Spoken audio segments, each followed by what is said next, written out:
You're fed up with the 9 to 5. You've been working hard for years and you're just not seeing the results you want. You want to break free from the traditional career but don't know how. Business Breaks is here to help.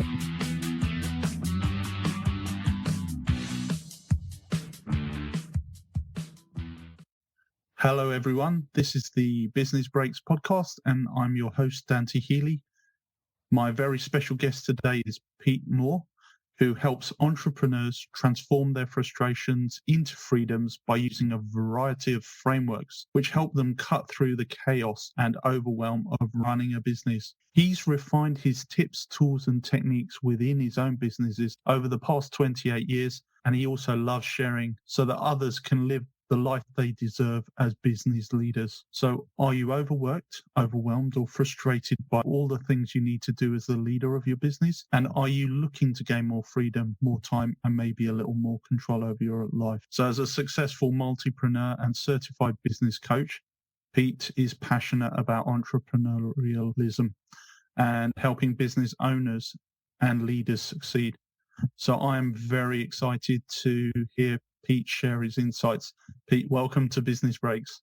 Hey, thanks so much for having me, Dante. And entrepreneurialism, it's a hard word, isn't it?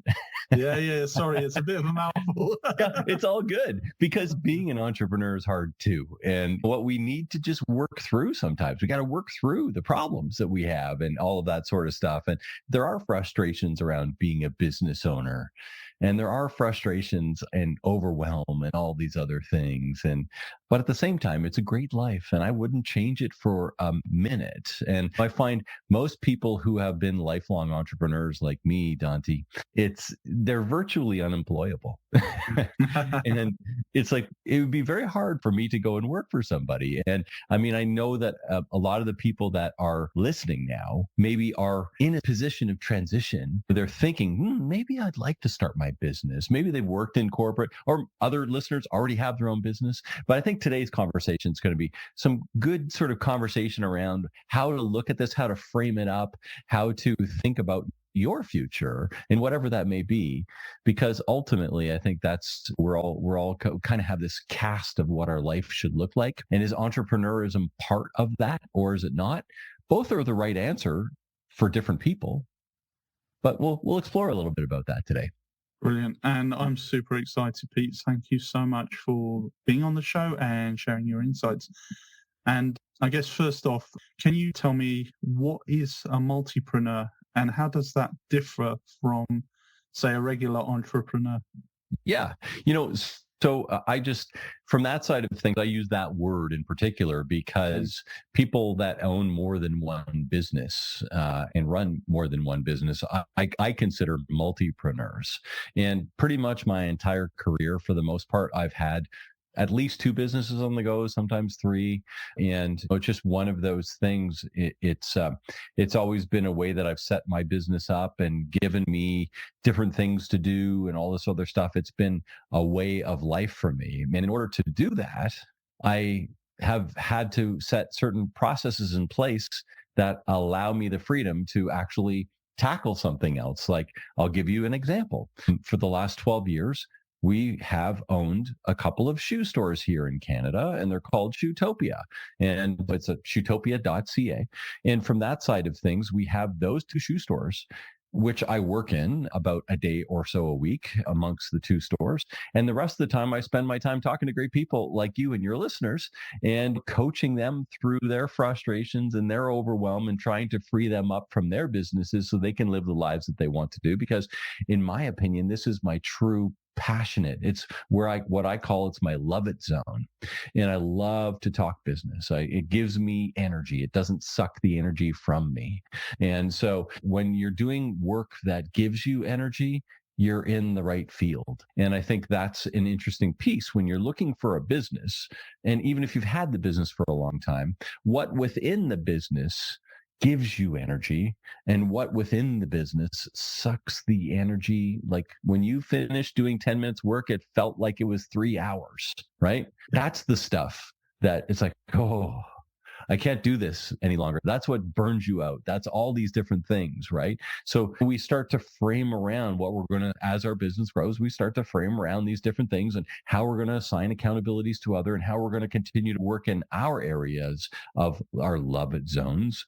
Because ultimately, Dante, we become business owners because we want a better life, right? And whatever that better life is for you is uniquely yours. And I'm talking to the listener here. It's uniquely yours, and that's okay. That better life might mean I want to live on a beach. That in Costa Rica, it might mean I want to ski every day in Denver. It doesn't really matter what it is. It's uniquely yours. The key thing here is you need to have your business deliver that to you. And you need to have a framework and a setup that will deliver that to you, or else it's never going to happen. So, and, that's why I came up with the 5 Ps. And I know we're going to talk a little bit about the 5 Ps later today, but it's a framework that helps you get your thinking around how to develop the business to give you back what it is you truly want out of life. That's wonderful. And thank you. I feel your energy as well. You're invigorating me just listening to you, and I can see your passion for business and passion for understanding and optimizing the way people should be living their lives and integrating their work with their lifestyle. And so you must have a lot of success stories as a leadership and business coach. So may I ask, what do you find most rewarding when you see business owners and you guide them through their struggles and frustrations?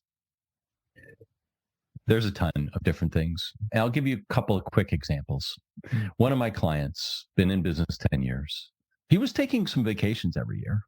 But every time he took vacations, he was still taking his phone with him, still answering all the calls, still answering all the emails. It's like, okay, well, is that a real vacation? So this summer, well, I've worked with him for about a year now. This summer, they took a 2-week vacation. He had pawned off, by the time he took the vacation, he had pawned off all of the phone calls. He had pawned off all. He really didn't get any contact at all 2 full weeks. And he said, that's the first time in 10 years. That's a win for me. That's a freedom. Right. And if I can help somebody if I can deliver that, because that was his unique want, right? One of his wants. And it's like, okay, well, what do we need to do to set that up so that we can deliver that? Right. Another lady that I spoke with today, actually, and she said, she goes, not only fully staffed, but overstaffed. For the first time, she said, probably in about 5 years. And I said, well, why is that? And she said, because we've finally got the process right. We know how and where to find the people. We know how to bring them in. We know how to train them. And we know, and we assign the right accountability. And everything is working in a smooth system that's repeatable. And before that, she's been a business owner for a long time, like 20 years in owning this business. And she goes, before that, it was all kind of happenstance. And now it just seems to run like clockwork. And she said, best thing about it is I'm not even doing the hiring. That's a win. That's a win for me. So when I look at the wins that after we set some of this stuff up and I get the feedback, it's like, this is fun. I love it. That's powerful. And so coming to your specific skill sets and being that multipreneur that owns and runs successfully multiple businesses simultaneously, do you think that successful entrepreneurship can be taught, or how much of it is inherent?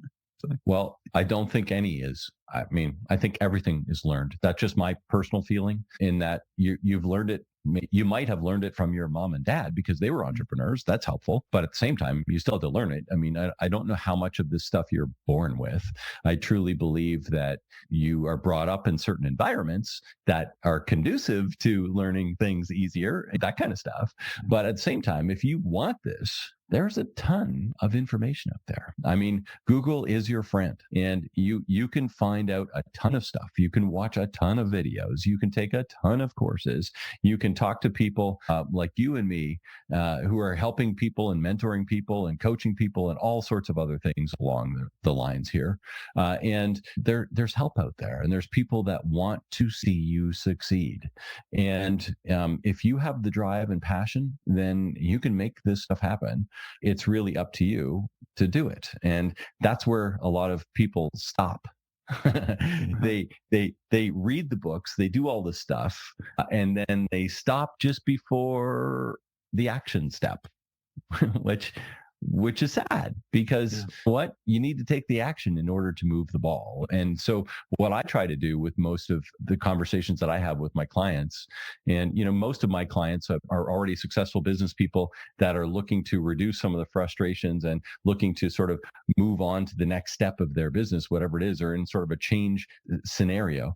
And it's like, we just need to simplify your life right now so that you can understand what it is you want to do, and then rejig what you're currently doing in order to allow you to do that. And so that's really that process and people part of the 5 Ps. And the 5 Ps are your promise, your product, your process, your people, and your profit. And that process and people part is always sort of some jiggling around there to do when you're an existing business owner and you want to relieve yourself of some of the jobs and duties and tasks and responsibilities that you have in your accountability chart in your business. Thank you. And the 5 Ps is a very interesting concept. And I've heard of 4 Ps, but the promise piece is new for me. So that's intriguing. And when people are looking to get to that next level in their business or career, how does it all come back to, is it that axis, as you say, between process and people to get that performance? How, say, for example, in someone who's looking to start a business, they're an employee, they know their process and their people, but they're probably not confident about the promise, have no marketing skills, and probably don't know what they can sell. Where do you start? Well, there's a few different ways. As a former business broker, I used to help people buy and sell businesses. So one way is that you can buy an existing business in your area of expertise and use that as the catalyst to grow whatever it is that you want to grow, right? I've done that. I've bought businesses. Shootopia, which I currently own now, the main store we bought, and we opened a couple of others. But from that side of things, so I've bought some businesses that have a proven established income and in sort of business. The other way is building a business, and I've done that too. So there are ups and downs to both. And just to kind of give you a quick go round on it, and it's not rocket science. I mean, when you buy somebody else's line of income, there's a cost to it, right? Mm-hmm. But at the same time, you're already getting, hopefully, a certain amount of people, a certain amount of customers, right? That 4th P, a certain amount of process. You already should have some products aligned. So you might want to tweak them and stuff and make them your own and what have you. But there's a certain capability there that is already pre-built, and you're paying for that. The other way of doing it is to start it on your own and work it up. And the cost is less, but it will take you longer to get there. And it will also, there's other sort of frustrations along the way, let's call it, that are affiliated with that, but it's all around dollars. And so 2 different ways of sort of growing that business for that person that's looking at it. And I think the big thing when anyone's looking at making the transition from working in corporate or working for a small business into owning their own business is to understand the parameters around owning a business and talk to some other people that are business owners and get their ideas on what they're doing and what do they enjoy. And what I see a lot of times is that people have this, especially people that haven't been business owners before, they have this idea that business owners, they drive big cars and they go away on vacations and they, live in a nice house and have a great life. But what they don't see is that they're working till 12 at night and they're working at 5 a.m. on Sunday and they're missing family trips and they're all this other stuff, because that's sort of a lot of times part of owning a business, at least for the first while until you get all these things in order. And there's a lot of risk involved, and there's a lot of sort of other frustrations involved. And a lot of times, depending on the business you buy, it's interesting. You may find yourself working way more hours for a lot less pay for a certain amount of time until you flip the switch and get things on the tracks, right?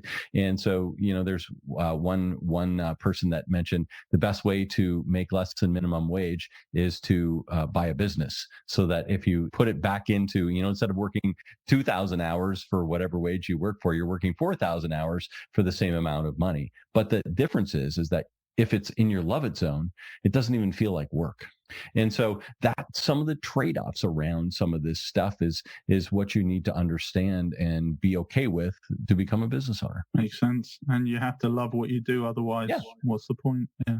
Right. You might as well just continue working for somebody else and making what you make and going home at the end of the day and not having to worry, right? Yeah, security. That's the trade-off, right?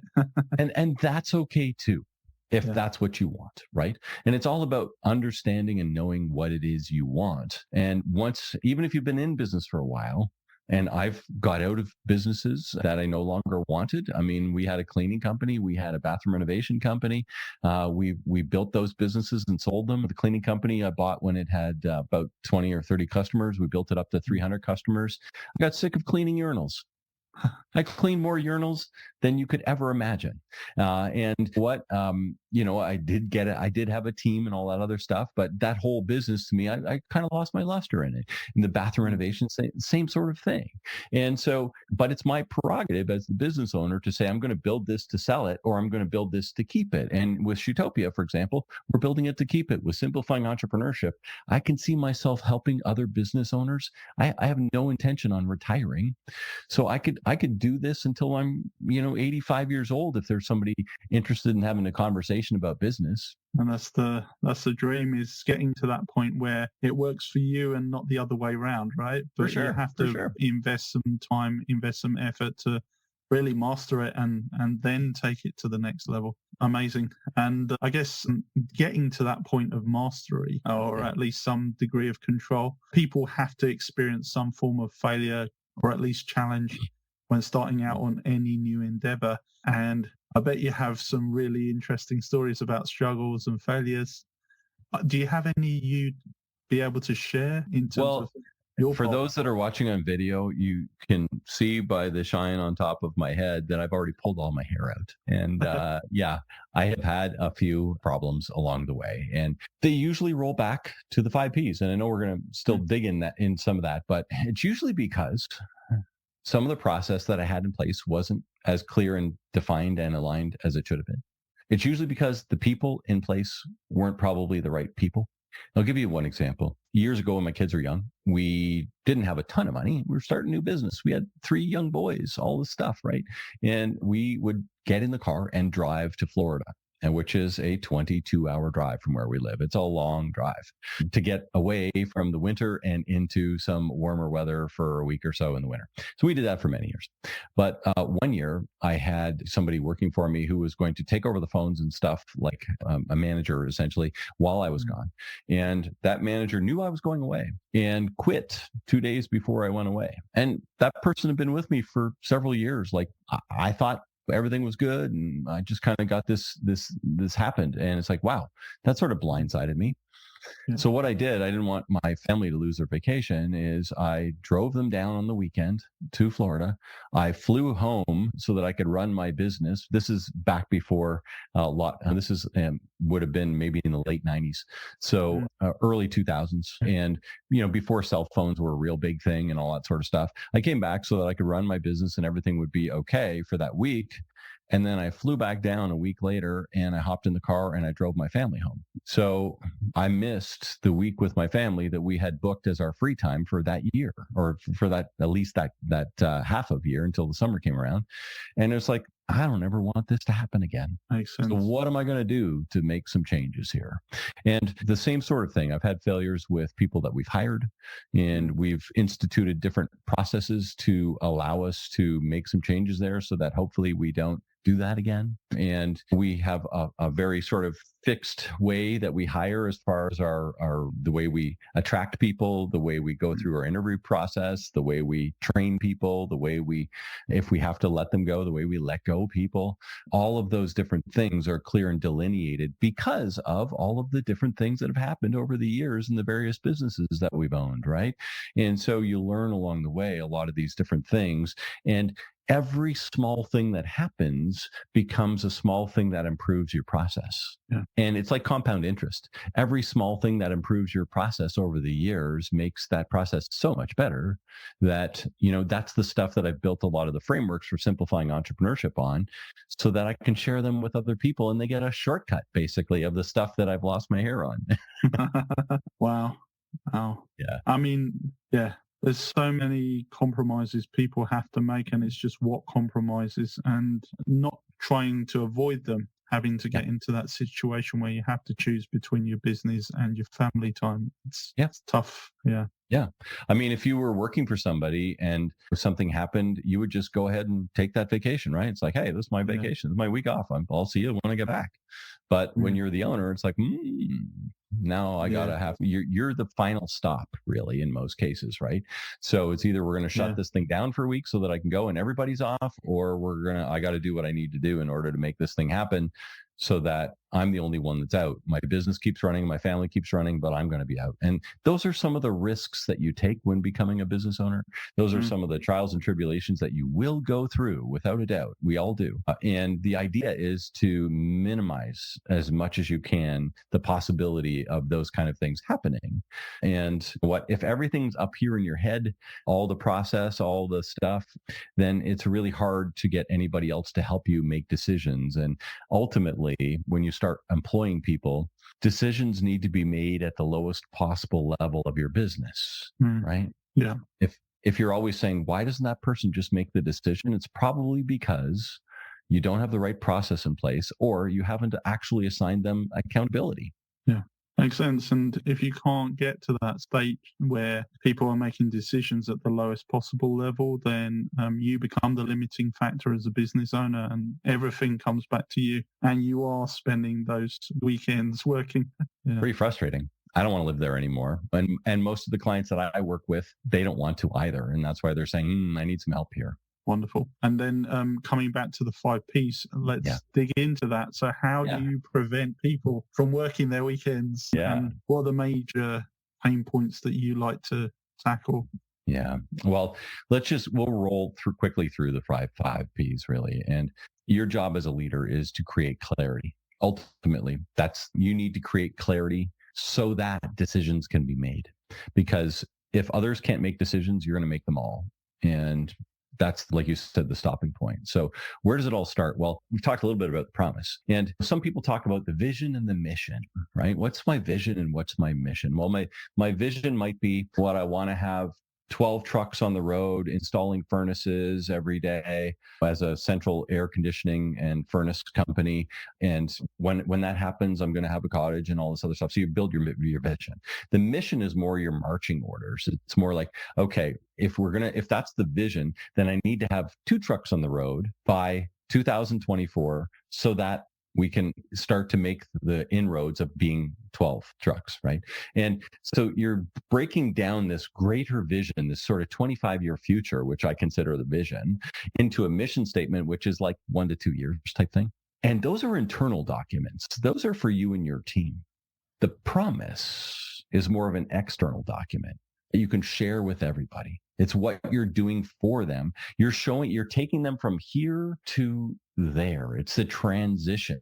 So like for me, I want to take you from frustration to freedom using the frameworks that we talk about, right? And that I can help coach to and all this other stuff. I'm taking you from being frustrated, overworked, overwhelmed, no time, to enjoying your life as a business owner. That's my promise with Simplifying Entrepreneurship, right? My promise for Shootopia is look great and feel fantastic. What can we do for our shoe store? If somebody comes in and wants to buy a pair of shoes, what are they probably looking to do? They're probably looking to look great and feel fantastic. And what does that mean? It means when I look in the mirror with this pair of shoes on, I go, woo, I look pretty good, right? So if we can deliver that feeling, it's like, okay, that's one. Now the feel good is like, if I'm standing there in the mirror with these new pair of shoes on and I close my eyes and I go, those feel fantastic. Delivered number 2.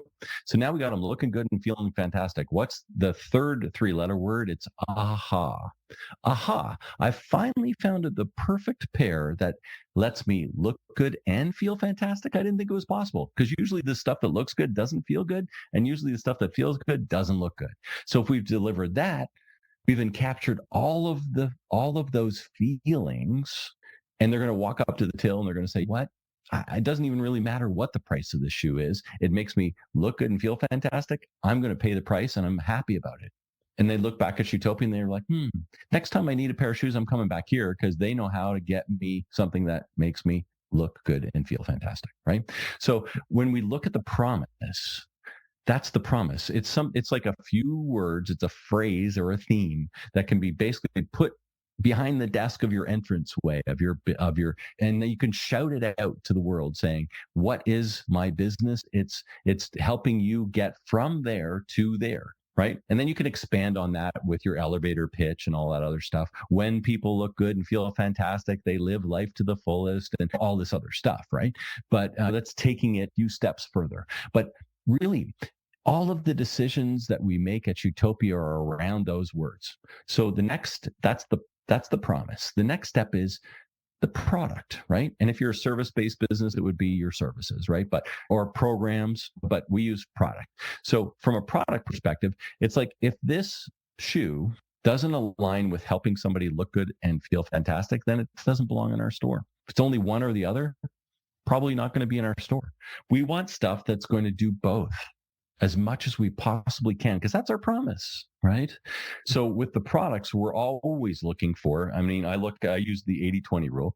Shave off 10% of your products that people either don't want anymore, don't feel any value with, just aren't using, or don't care, or don't align with your promise. Hone that middle 80% so that it's even better than it ever used to be, and it drives home more profit for you. And then always be looking as the business owner, always be looking for the next 10 or 20% of the new stuff that's going to become your current 80%, right? So think about that in your product. And I'm talking to the listeners here. In your product, in your service offering, in your programs, what can you parse off that's really, you might have done it forever now, but just because you've done it for a long time doesn't mean you need to continue to do it. A lot of people's promises have changed over the last few years because life has changed over the last few years. So is your promise as accurate as maybe it once was? Is it time for a rejigging and a rewording a little bit? Do we have to realign? Because these middle three Ps, the product, the process, and people, are all about alignment to that, right? And then, so that's your product piece. And we could talk a whole podcast on each of these, but, then we roll into process. Well, holy cow, there's process all over your business. How is your washroom cleaned? How is the phone answered? How is your bookkeeper inputting your invoicing? How are your bills being paid? How is your marketing happening? What's the customer process from when they first meet you until you've delivered your product, and then after service? Like, all of these different things deserve process. And if the process is all in your head, you're never going to be able to assign accountability. So how do you get it out? Well, you start with the low-hanging fruit, and you just start writing down process, step by step, checklists, those kind of things, just to get it out in the ether. Make sure that other people can actually do it. And, I'll use my shoe store as an example.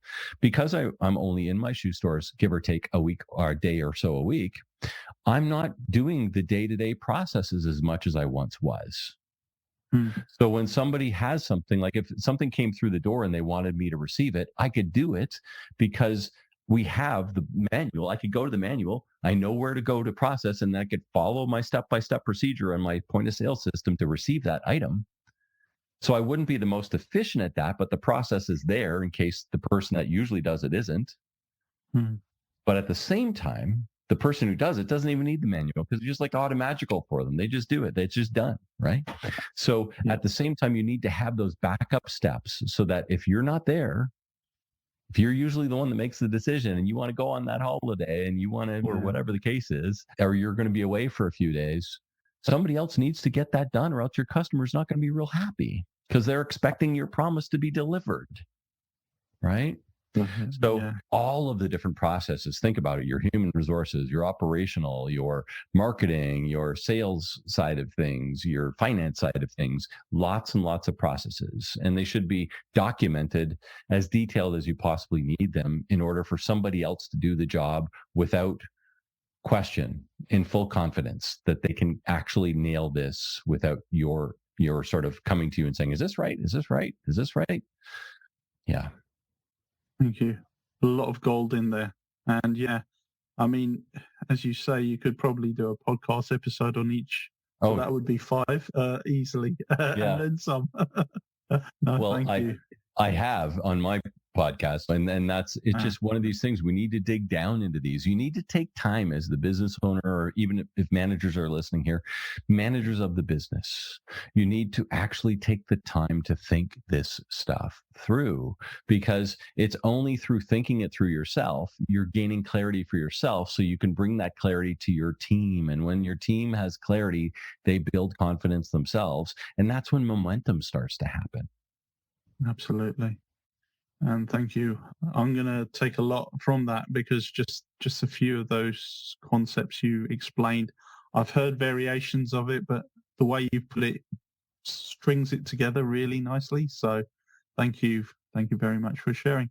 And I guess coming to another topic of yours where you discuss turnkey businesses and those that are being self-managed, which has lots of benefits in terms of that personal freedom, which business owners aspire to, but a lot struggle with. And I think some of my listeners would be very interested in what are the key aspects you need to think about when looking to set up your business to be that turnkey business.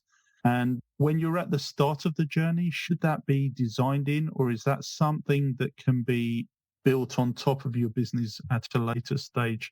What's the best approach in your mind? Well, Dante, we'll reel it back just a little bit, because we only hit 3 of the 5 P's, and the next P is really the most important piece to create the turnkey business, which is your people, right? And from that side of things, I like to break down people into 3 different categories. One, it's all around the sphere of influence of your promise, right?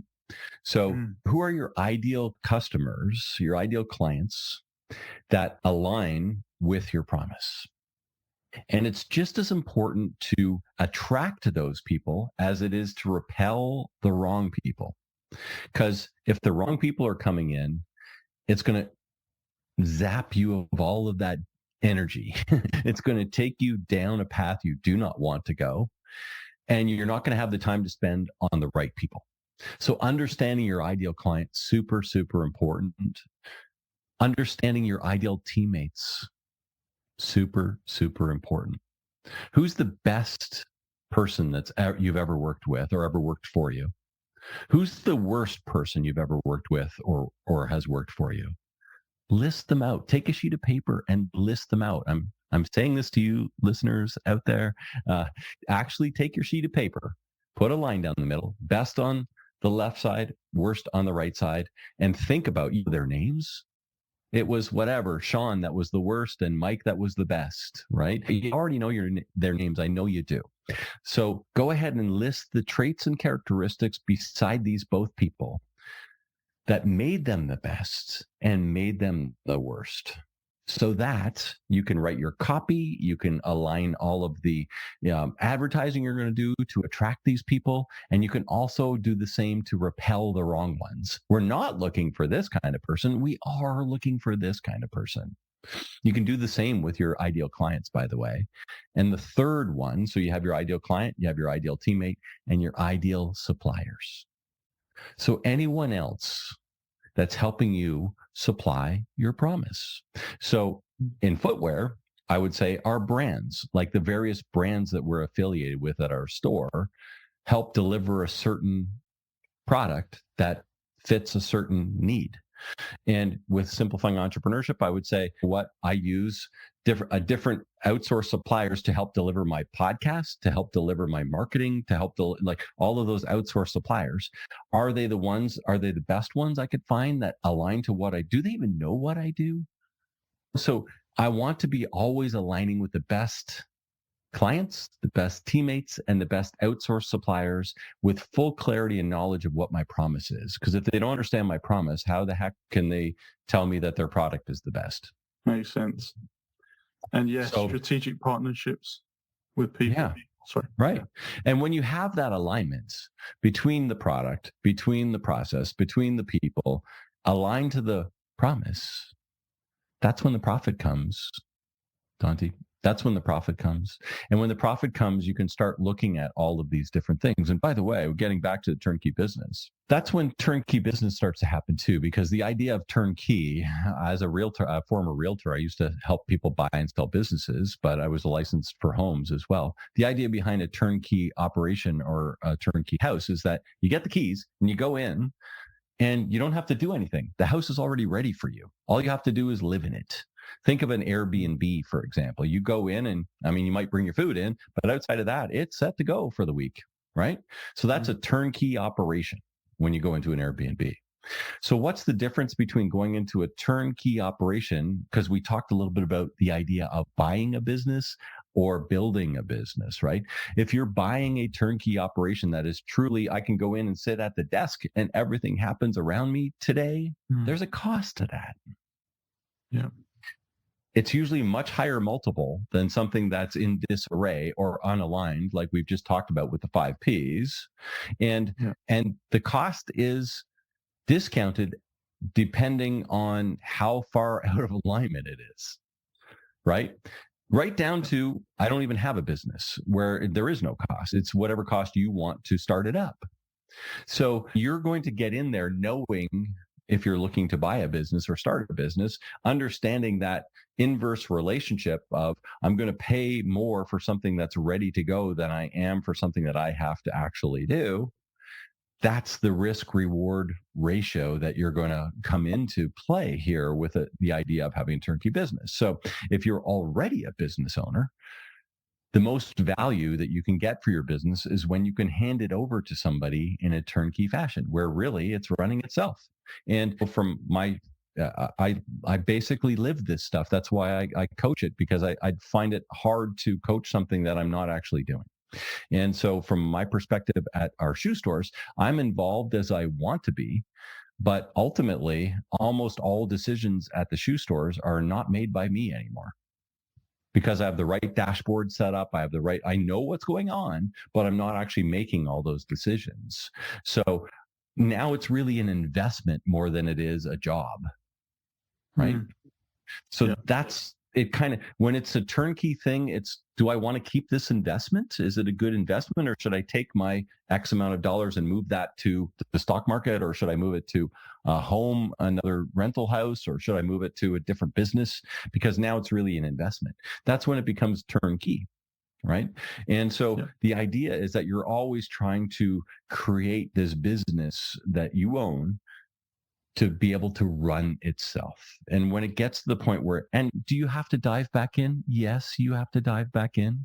I mean, I go to my stores. If somebody's sick, I cover all. It's not like you can't, I mean, if you have the right amount of money, you can actually be way overstaffed and you can never work in your business. But depending on how you choose to run that business, the idea there is that as the business owner, I go in and I actually cover for my team.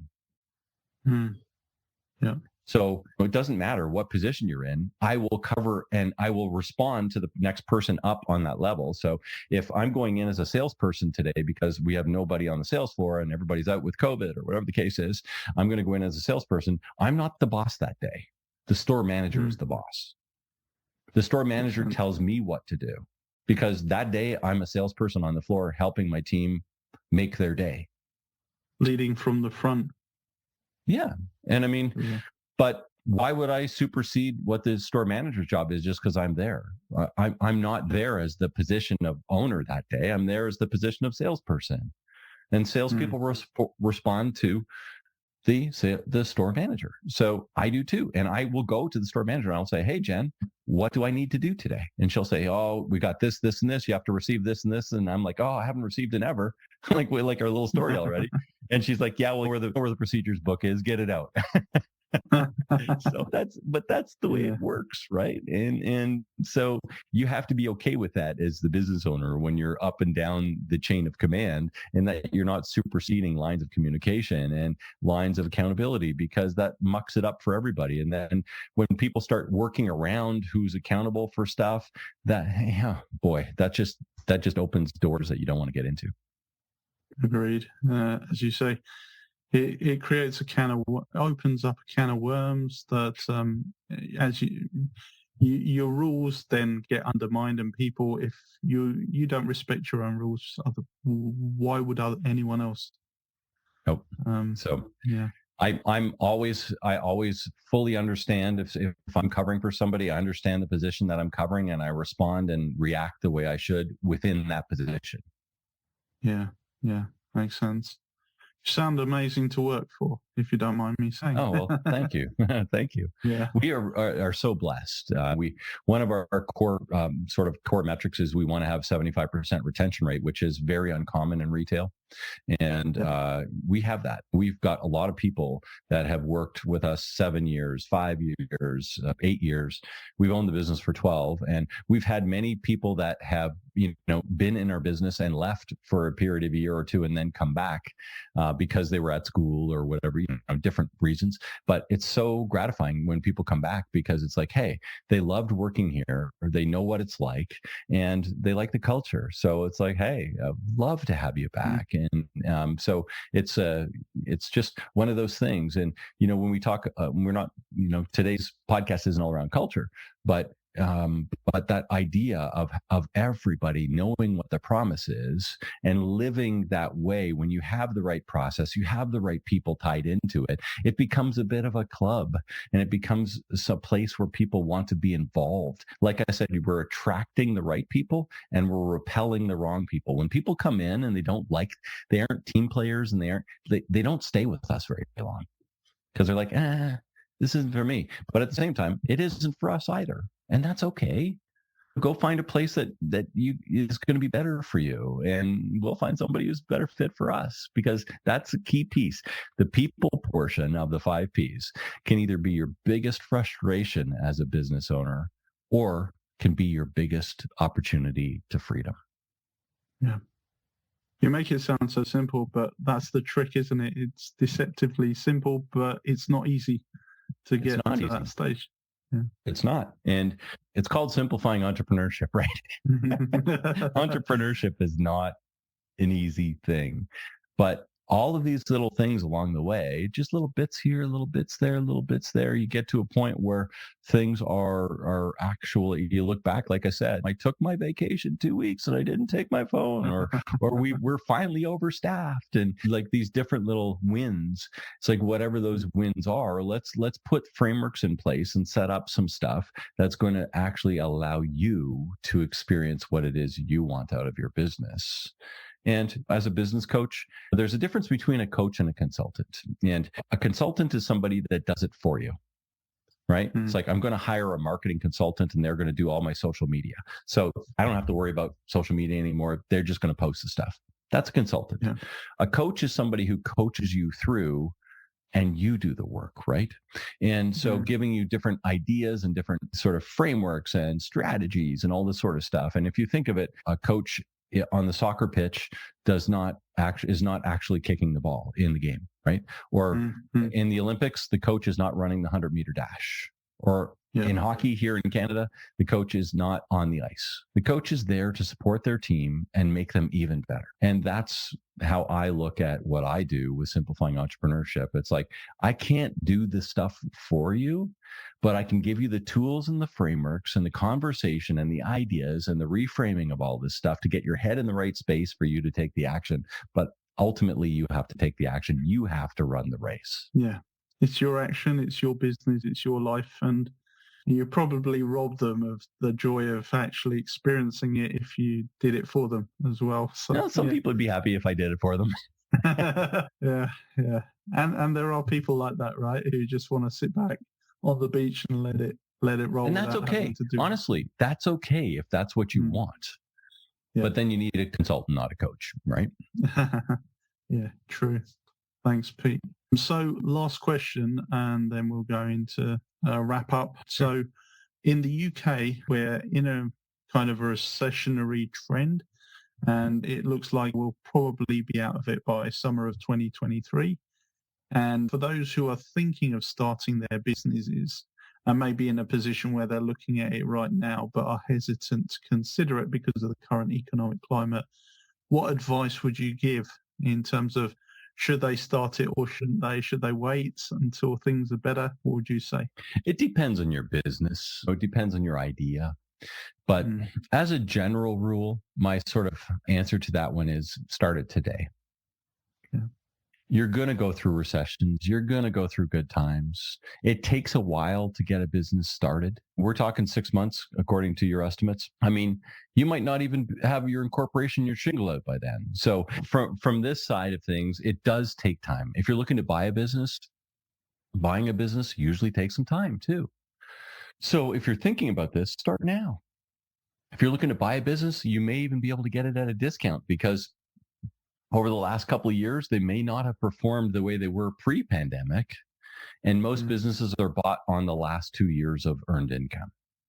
So just think about the different things that can play into this. And when I look at a business, because I've bought and sold several, this is my personal feeling. I'm not reflecting it upon anyone else that's listening here, but my personal feeling is I like to own and be involved in businesses that are that still have value 25 years from now or more. So are people still going to need shoes 25 years from now? Thinking they are, and they might not be delivered in the way they are right now. And that's fine. That's up to me to figure out over the next 25 years. But are people still going to need shoes? Yes. Are people still going to have business problems 25 years from now and want to get out of the frustrations and try to free up themselves and get some of their time back and start, enjoying some of their relationships and doing all this other stuff? Kind of think they are, right? So, but what is somebody going to need the next little trinket that's hot for this Christmas? Maybe not. So for me, that kind of business is not in my wheelhouse as much as some of these other ones, right? And when you look at the valuation of different things, you can play with that and look at that and understand it. But I encourage anybody here to think that's listening today. Is your business going to be around in 25 years' time? Is your business going to be around in 100 years' time? Because both of my businesses, in 100 years' time, people are still going to be wearing shoes. People are still going to have issues with their business. Whatever that business is, there's going to be problems. And somebody's going to be in charge, and somebody's going to want to relieve themselves of some of those issues. They're going to need a coach. Right. So what are your things? And that's one framework that I like to use. But what's the framework that you want to use as you enter? And understanding that's important, because if I was really going to buy a business that's making a widget that I think is only going to have a 1 or 2 year life, then there's a different sort of philosophy around how I'm going to own and operate that business. I'm not saying that's a bad business. You could make millions doing that, right? Like Cabbage Patch Kids and all these different things that have come along the way. But it's a different way, different philosophy of looking at things. And when you're doing your exploration for you as the business owner, you need to kind of understand the differences between these so you can make the right choice for you and your family. Brilliant. Thank you, Pete. And I'm out of questions for now, but it's been an insightful conversation, and really thank you for your time. As we close out this podcast, a couple of final questions. Sure. First off, do you have a project you're working on that you'd care to share with our listeners? Yeah, I have my own podcast, and it's called the Simplifying Entrepreneurship Podcast, and it's actually ending at the end of this year, and it's going to be rebranded. So depending on when we go live with this, but it's going to be rebranded as the Business Owner Breakthrough in the new year. But that's something that I'm always working on. I write articles all the time on LinkedIn and on Medium, so always working on stuff there. I'm working on a book too around the 5 Ps. So always stuff on the go for sure. One of the things that as we kind of come to the end of the year here, we're recording on December 1st, and a lot of people are thinking about making it their best year ever in 2023. And how do you make it your best year ever? Well, you start your plan. You start going through the 5 Ps. You start, and one of the best ways to start is to really assess where you're currently at. And if you're a business owner and you would like to take an assessment, I've got a great one on my website. It's my website's Simplifying Entrepreneurship, and you can Google me and you'll find everything about me at Simplifying Entrepreneurship. I know it's a long one, but if you go to simplifyingentrepreneurship.com, and then there's blue buttons there that say take the assessment, and they're all over the website. You can't miss them. And when you take the assessment, it will spit you back around a 40-page document on the stuff that you're doing really well as a business owner and the stuff that you're not. And it gives you an idea of where to start. So So for those that are listening, you see a bunch of books behind me, whether you start reading up on the stuff that you need to read up on, you're watching your YouTube videos, you're listening to podcasts like you are today, or whether you hire a coach like me to help you along the way, at least you'll get what you need to get with full knowledge of where you're green lighted, all the stuff you're doing really well, and where there's some red lights that you need to actually push through for 2023. Thank you, Pete. And I'll make sure that the links are in the show notes. So thank you. No worries there for the listeners. And I'll also subscribe to your podcast. I think it will be very valuable. So the final thing, I think you've already said it, but what's the best place to connect with you for our listeners? Best place is on my website, simplifyingentrepreneurship.com. And I'm active on LinkedIn as well. I'm on Instagram and Facebook. Pete Mohr, M-O-H-R is the correct spelling of my last name, Pete M-O-H-R. And so you can find me there if you want to have a quick conversation directly. But for all sort of things about Pete and about simplifying entrepreneurship, just go to the website and connect with me there, and then we'll have a great conversation. I'm happy to connect with anybody who hopefully something has hit home for you today that the listener has. It's like, I really should do something about that. And if you're at that stage, let's have a chat. Thank you, Pete. And everyone, you've been listening to Dante Healy, who's interviewed special guest Pete Mohr, and this is Business Breaks. Thank you very much. Thanks, Pete. Yeah, thanks, Dante.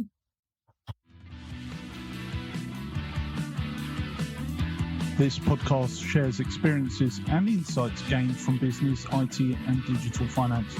Hosted by two leaders who have made the leap themselves, this show is dedicated to helping listeners think differently about their career aspirations.